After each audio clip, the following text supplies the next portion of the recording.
शलाके चक्षुरुन्मिलितं येन तस्मै श्रीगुरुवे नमः। श्रीचैतन्यमनोभीष्टं स्थापितं येन भूतले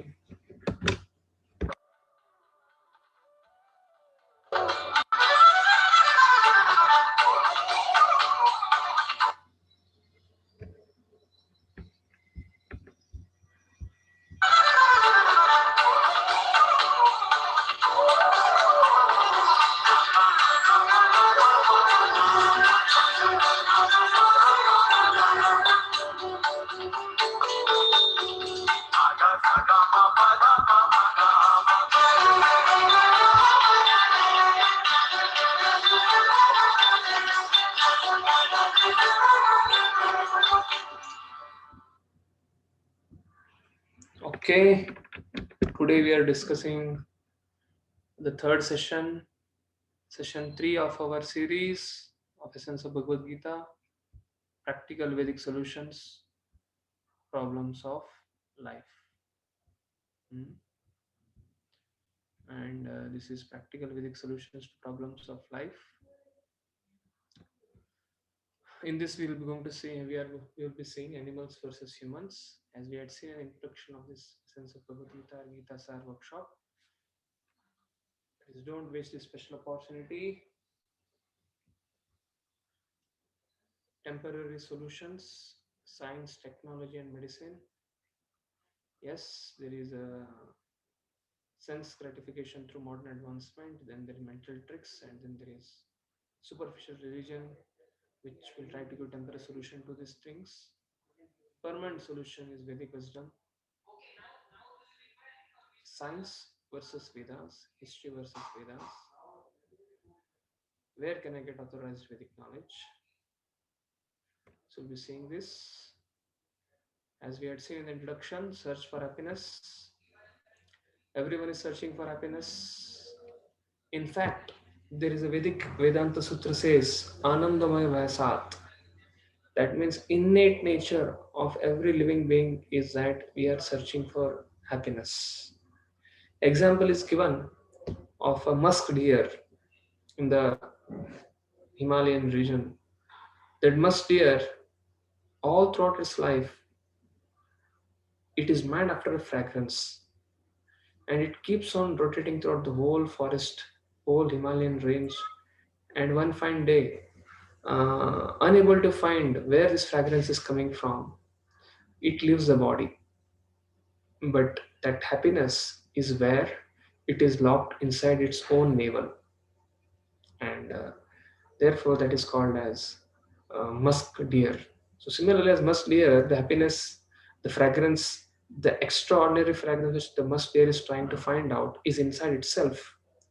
But rather than going inside, rather than pausing and trying to sit down at one place and just smell and try to find, oh, it is in my navel only, like the musk deer is unable to find the musk fragrance which is inside itself.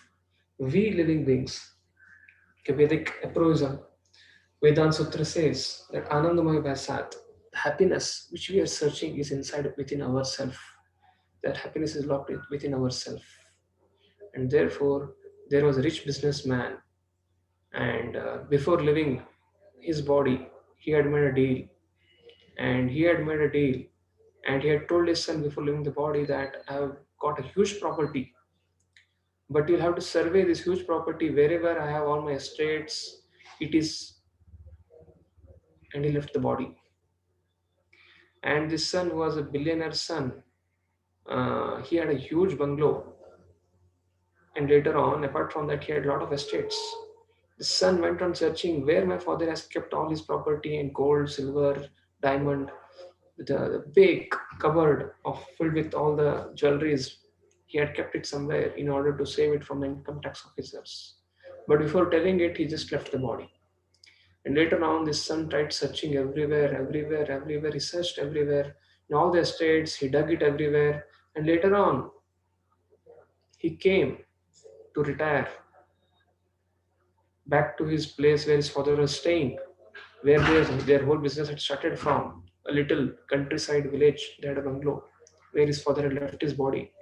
And when he wanted to build, uh, his time for retiring, his time for departure of his life came across. Then his son started digging, and one fine day this son left the body, and his children started digging in the backyard to bury, because this son, who had not become a grandfather, was very old and he could not find that wealth.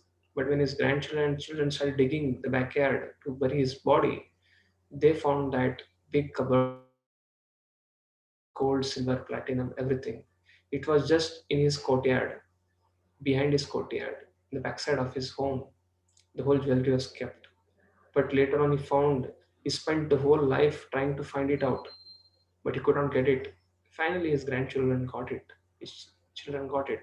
But the point what I'm trying to make is we find happiness outside us by sports, by parties, by intoxication, by rave dances, by biking, by parachuting, by modeling, by having crazy fashions of crazy hairstyles. But happiness means improved facility for eating, sleeping, enjoying, and defense. This already we have seen in the introduction section. Animals also have friends. Animals also have fun. Animals also have families. Animals also find happiness in eating, sleeping, enjoying, and defending. So, what is the difference between animals and humans?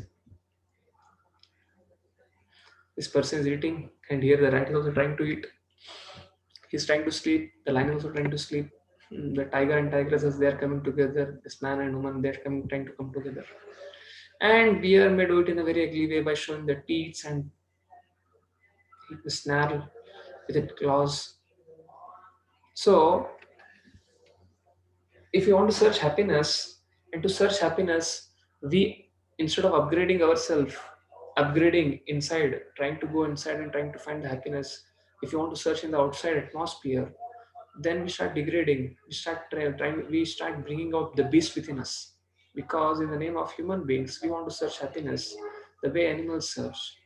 Then what is so special about us? So eating, sleeping, enjoying, and defending is same in humans and animals. So vulture may fly up and can see from top. Horse can run. A dog can smell. Elephant can eat lot of tons. Polar bear can stay asleep for 6 months. No, like that. Everybody has special uniqueness. So as humans, what is a special uniqueness? Yes, someone would like to tell. Someone will tell that we have rational power, intelligence. We can manufacture. We can have technology and other things. But you have seen in the previous sessions, even the technology which we are having, if you use the whole technology for the same four things, like all the tax which we collect from the Indian government, 50% is utilized in defense. When the Rafale was bought, each Rafale aircraft was costing around 100 crores, more than that. Like that, you order 37. Can you imagine the type of economy? So therefore, that is for defense, so that we can be at par with the Chinese government, Chinese defense, Chinese army, Chinese air force. And the remaining part of the tax goes in inventing how to improve food structure for eating. The remaining thing goes in how people can sleep. There are magnetic beds with background sound of nature, and remaining tax is utilized in how to you know increase the length of a bubble which is on your, as when you apply soap, and how the bubble can float. That kind of research are made just to pacify people, so that when they take bath they can feel so nice. And many such things where people are trying to invest in. Basically, the whole civilization is just centered around giving happiness in whatever we do. It basically down boils down to things related to eating, things related to sleeping, things related to enjoying and defending. So animals also have rational power and intelligence. Animals are better than human beings. When animals try to search for milk, when cat comes inside our home and tries to drink milk, it also has intelligence. But if both humans and animals try to compete, the purpose, the run race is same. That both want to eat, sleep, enjoy, and defend. So what makes human being different and special in comparison to an animal? We might have a big civilization, we may have luxurious houses, we may have big skyscraper buildings, we may have jet planes, we may have smartphones. But is human being only a two-legged sophisticated addition of an animal, or is any way superior to animals? Because still the time we as humans continue to compete with animals in the human body, trying to produce advancement will not find any satisfaction, because satisfaction, like I give example of musk deer, like I gave example of that son who was trying to find the property of his father. The whole property was inside his own courtyard, but he could not find it for life. He tried searching for it everywhere. So we don't have to search for happiness outside us, in outside material advancement, or in the luxuries of the hotels and skyscraper buildings and everything. It's not something outside which will make us happy. Happiness is a satisfaction which we feel inside. When during 2000 a census was taken all over the world, the most satisfied and happy country according to them was found to be Bangladesh. It was a poverty stricken, one of the very, very, I can say, country which is trying to develop. Not, it's not a developing country, but very, very less economy, very less production of any industrial products, offering companies and other things. Education wise, also not much so much advanced like US and other countries. At least India is a developing country. But according to their census, Bangladesh was found to be the most satisfied country. Reason being, satisfaction depends upon two things: natural resources, loving relationship. Therefore, right now people are using things. Right now people are caring for things. They care for gadgets. They care for technology. They care for advancement of science and technology, so that they can go very fast. We can go in BMW car on four wheels, and even the dog goes on four legs. Srila Prabhupada told a dog is running also for eating, sleeping, enjoying, and defending. And BMW go and we want to do the same thing in a sophisticated way. That will not make us happy. So, what will make us happy is when we have natural resources and we have loving relationship with each other, in a family, in a society. But when it happens, why we are not getting it? Because in spite of such advancement, we are dissatisfied, full of anxiety, stressed, depressed, and above all unhappy. Technological advancement helps man enjoy better luxuries for better eating, sleeping, mating, defending without offering any ultimate aim of life. The reason is, like the musk deer was not knowing where that musk is present in its own body, like that sun was not knowing where the property is being buried, in which place. We have that innate potential to be happy, to unlimitedly become blissful, but we not knowing where we can find that bliss, we are trying to find it everywhere. And our condition happens like a musk deer, deer which has everything within it, musk within its own navel, but it dies without it, or the sun who dies without getting a property. So can we get solution? Yes, rather than becoming beast out of us, we should try to be best out of us. आहार निद्रा भयमैथुनं च समान्येतत् पशुभिर्नराणां धर्मो हि तेषामधिको विशेषा धर्मेण हीना पशुभिः समाना. The activities of eating, sleeping, enjoying, and defending are common. Pashubir Narana in humans and animals. But what makes humans superior? What makes humans not like musk deer or like that son who lost the property? When we inquire about the goal of our life, when we inquire what is our existence, when we inquire how can we be really happy, and that inquiry is in such a way that how to accept the laws of God and laws of nature, that is dharma. Dharma doesn't mean I'm Hindu, Christian, Muslim. Dharma means the essential nature of a living being, that is to love and serve. And how we can inquire it, based on that we can become special. And if we don't inquire, we become as good as animals. And therefore we see we have flags increasing in UN government, but only there are wars, World War One, World War Two. But if we inquire, then if we inquire about God, perform the dharma of obeying His laws, loving and serving Him, then we are not just like animals, but we become humans. So option is with us. Humans can inquire about life, death, and beyond. And that we can get in the wisdom literature. Human beings have higher intelligence to find out cause of suffering, to inquire the purpose of life, to harmonize our life with God and nature, and to attain eternal happiness that is within us. So we are at the crossroad. If we inquire, we get promoted. When you write a first class exam with a good grades, you go to second standard. When you don't write, we don't study, we just go to movie and we eat nice pizza and we spend time with our friends on the exam day for exam. Then we have to demote ourselves. Similarly, human form of life is a spiritual IIT JEE seat, and animal form of life is like you don't crack it. Then once you come to the engineering college like IIT or NIT or any of the colleges, once you get a seat, there is eligibility. But after that, you have to work hard also. Similar after getting human form of life, if we don't study in the university, universe is a university. And what is that studies? Life is a preparation and death is an examination. So as soon as we get to human form of life, the day we are born as humans, the time starts. And it's a preparation till the time of death.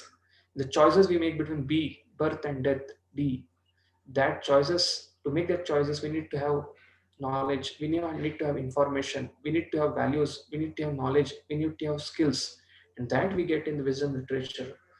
And once we inquire, what inquiry we have to do? We can inquire why I'm suffering, what is the goal of life. We saw in the introduction, yes, we are suffering. And what is the suffering we undergo? The problem, we saw the definition in the introduction, it should be common to all, not related problem like unemployment. Somebody is hungry, somebody is thirsty, but the rich people, that might be the problem, that might not be the problem for rich people.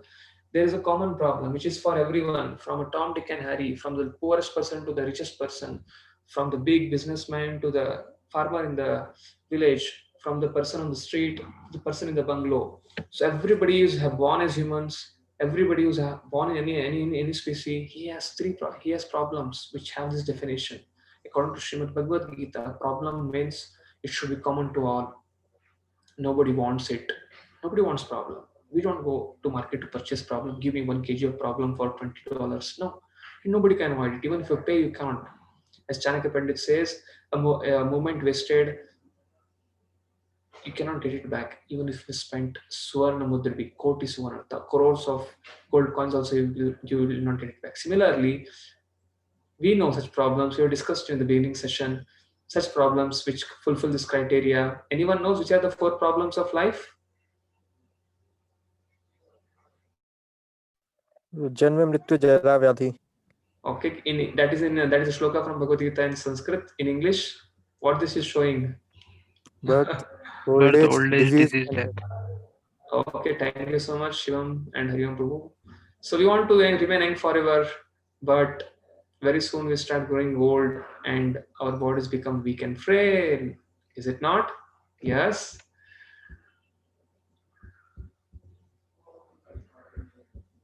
One minute.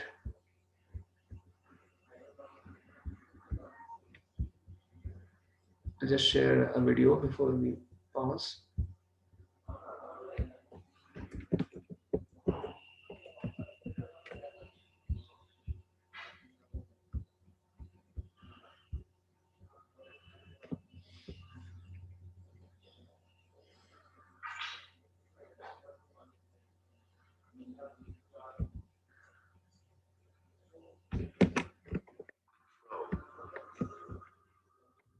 As time flows quickly by, days, months, and years rush by in the blink of an eye. Yet for some reason, people try to ignore this fact.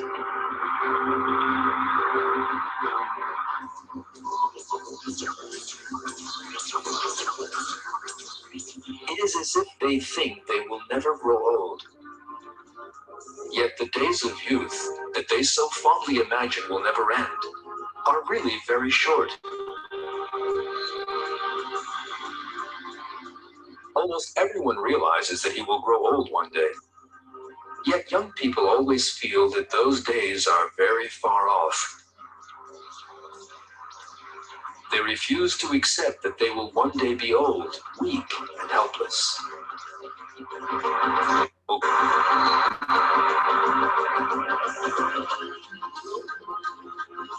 The 2 young people in this picture are good looking, with clean and perfect skins and shining teeth.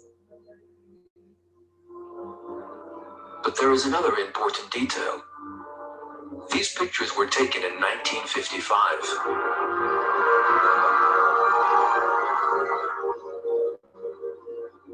When this picture was taken, these two were most probably not giving any thought to the fact that they would one day grow old.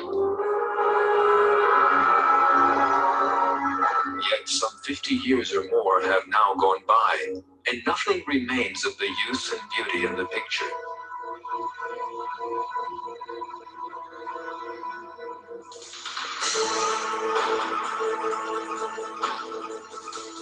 Time destroys everything. That is a law of the world.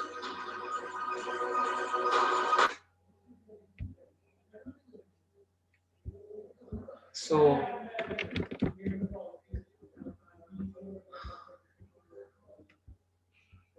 time destroys everything.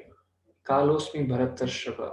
Lord Shri Krishna says in Bhagavad Gita that as time, for those who don't inquire about these questions, they get the Lord, and they get to, like for a person who is not prepared for the exam, when he goes to the exam, how he becomes very fearful. Similarly, after getting a spiritual university chance, IIT JEE chance of getting into the human form body, when we come across this exam of death and we don't prepare it throughout our life, then death is a big blow for us.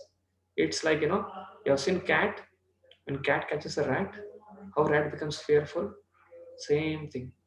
But if we make this life, utilize this life in a very wonderful way, then we become like a kitten. For those who inquire about birth, old age, disease, and death, and try to find out the solution after getting this body of human form of life, they try to accept these books of Bhagavad Gita, Srimad Bhagavatam. For them, this knowledge will make them as kittens.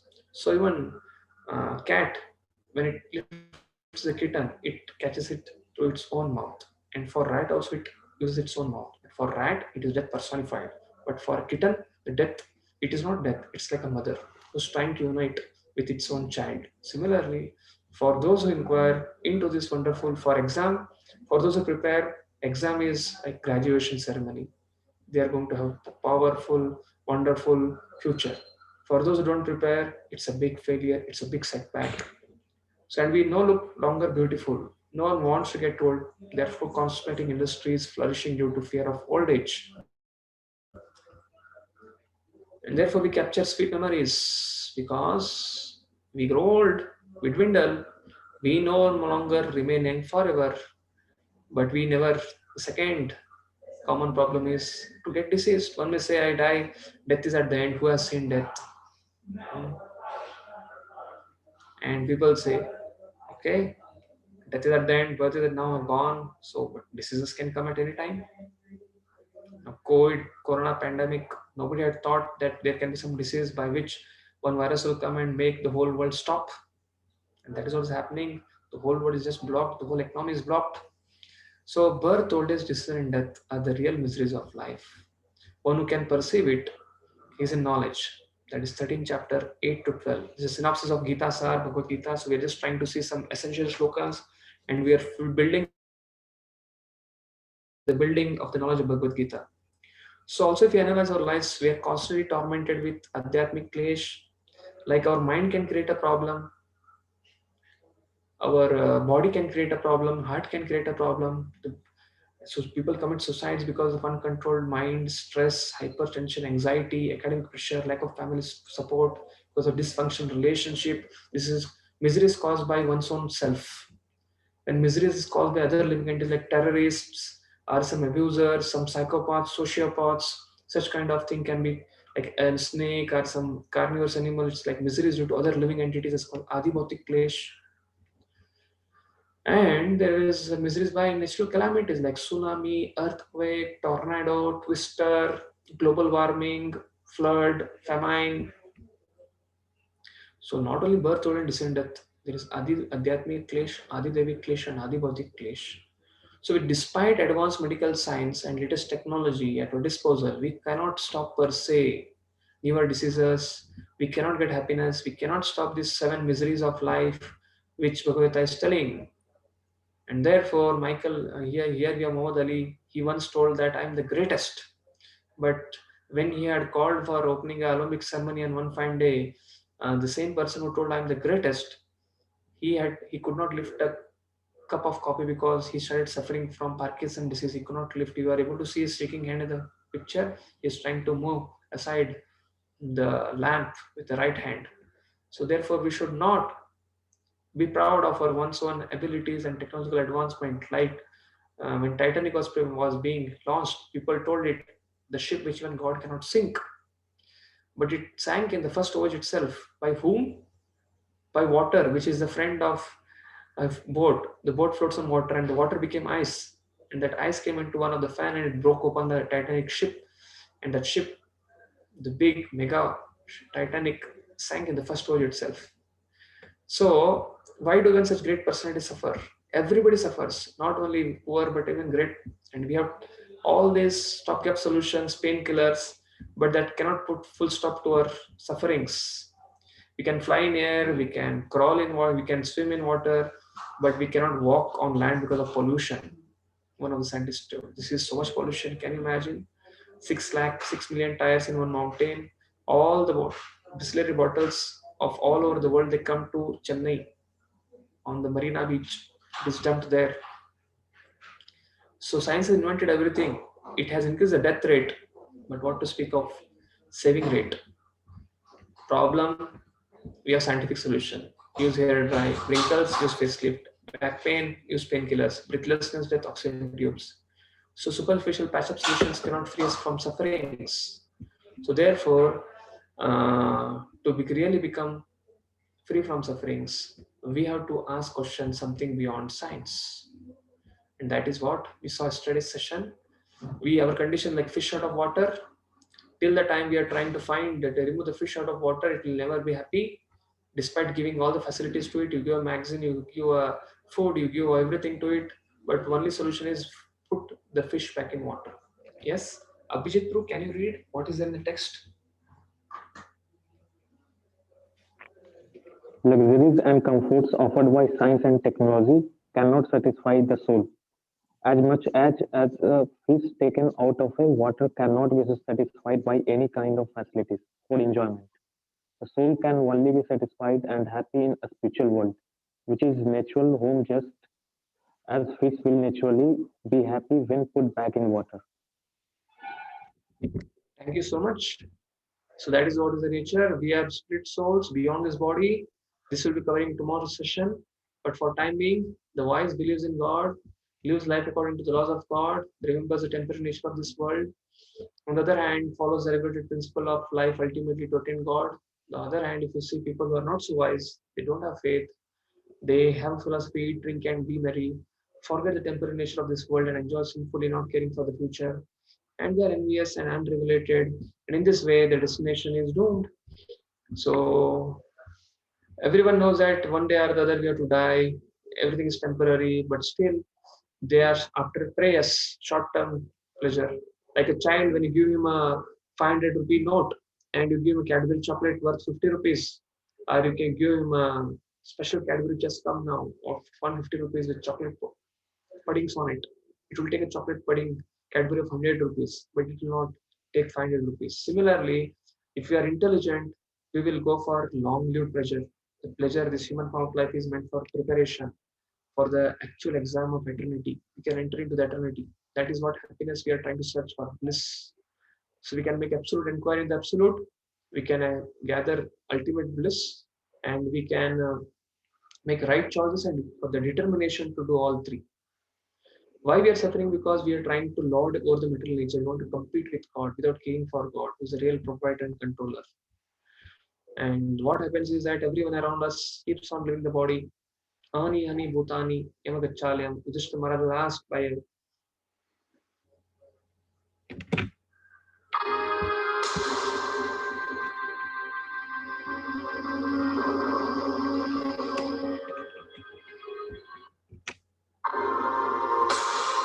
so we suffer the threefold miseries and four real problems of life due to acting sinfully against God's laws. Like when we break the laws, we are seeing this deforestation session.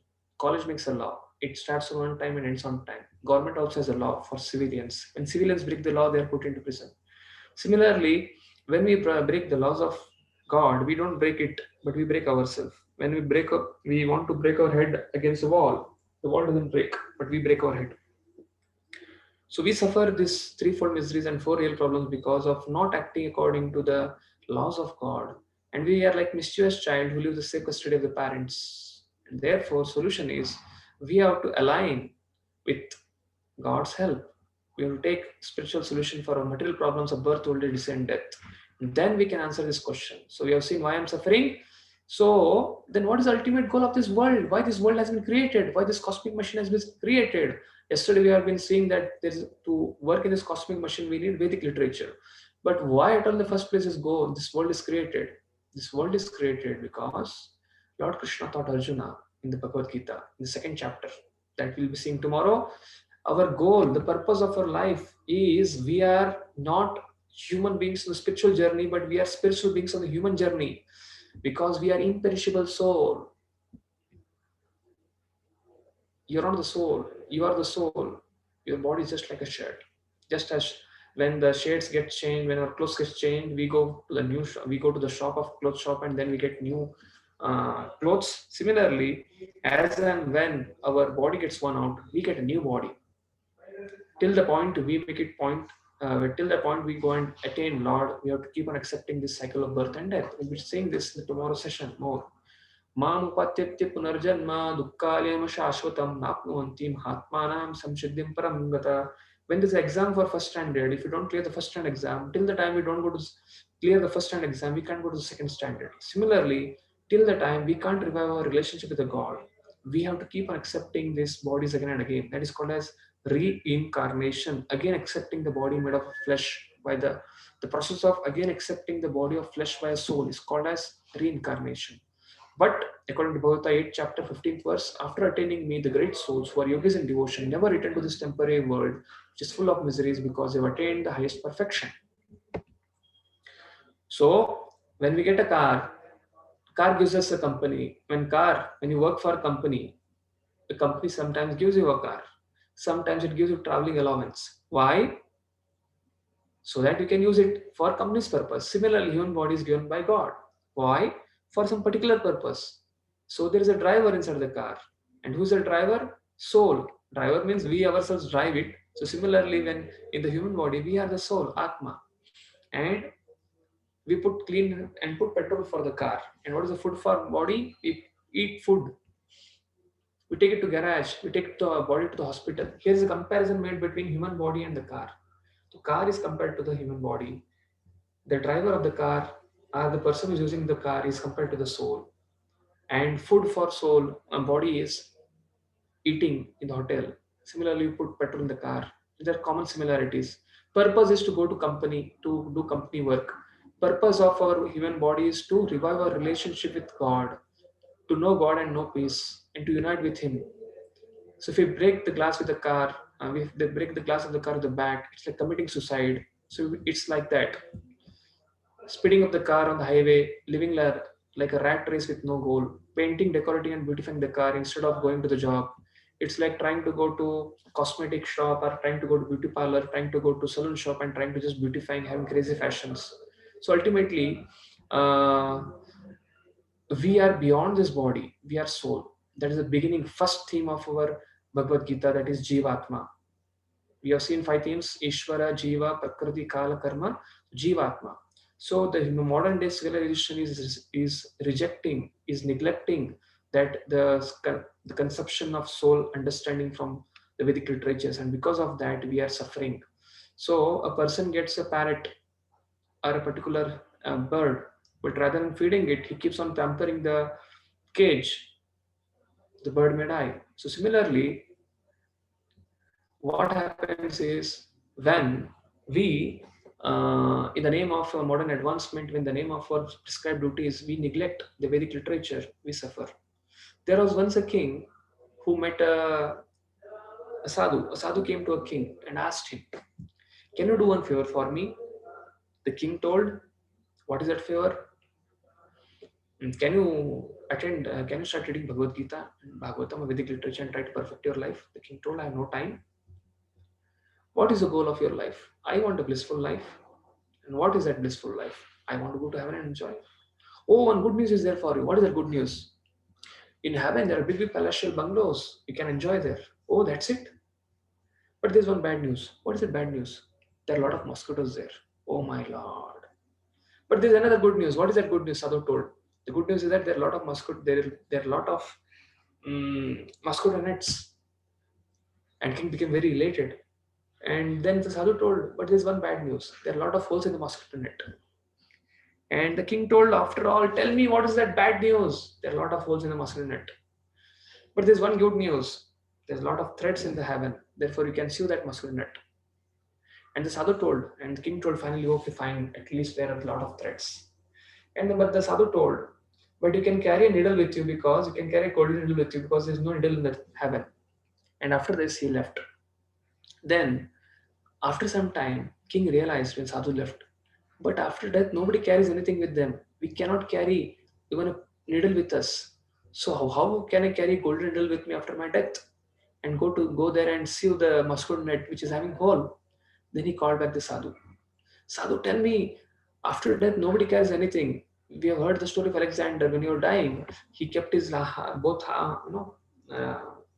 hands open. That means Kaliyat aayat hai, Kaliyat jayenge hai. So how can we carry anything? We don't bring anything in this world and we don't carry anything with us after death. The soul goes naked along with all its karma in the next body in a particular way. So how can you carry a needle next to heaven? Yes, that is what the point is. We can't carry anything. Therefore, the king was like a Mahamudra, he became a wise man. Similarly, how educated Indians stopped putting faith in the Vedic literature. When the invaders, the East India Company people came, especially Macaulay, he devised a system by which he could break faith in the Vedic literature of India. And because of that, the whole Vedic literature were called as mythologies. But Vedic literature are not mythologies. They are indefeasible Vedic predictions which have come true, predictions of Gautam Buddha, predictions of Chanakya. 5,000 years ago, Vedic literature was compiled as we saw in yesterday's session. But all the predictions are there about the great souls in Atharva Veda, in Srimad Bhagavatam, in Bhavishya Puran, in Mahabharata. So before the appearance of these great souls, their predictions are there. It is advanced knowledge in the Vedic literature. And advanced knowledge like not only predictions of great personalities, but Vedic literature have indefeasible Vedic truths. Like J.C. Bose invented crystallograph, which showed that plants have life. But Vedic literature tells that plants are a special species since long back. Jala Jala, Navalakkani, Stavar Laksham, Shati, Stavarman's plants. The knowledge of embryology is there in Ayurveda. How cow dung and cow products are pure is mentioned in Ayurveda.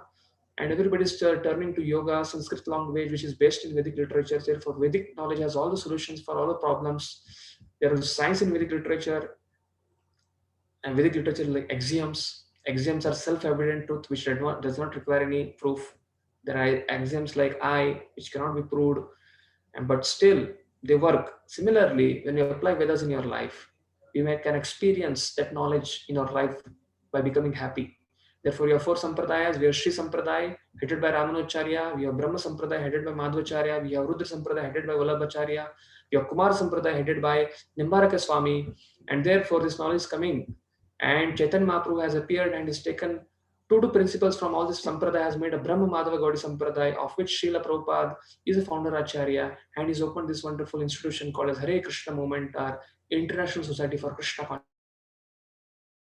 For further session tomorrow regarding soul, scientific proof for soul. And if you have any questions, we can answer now.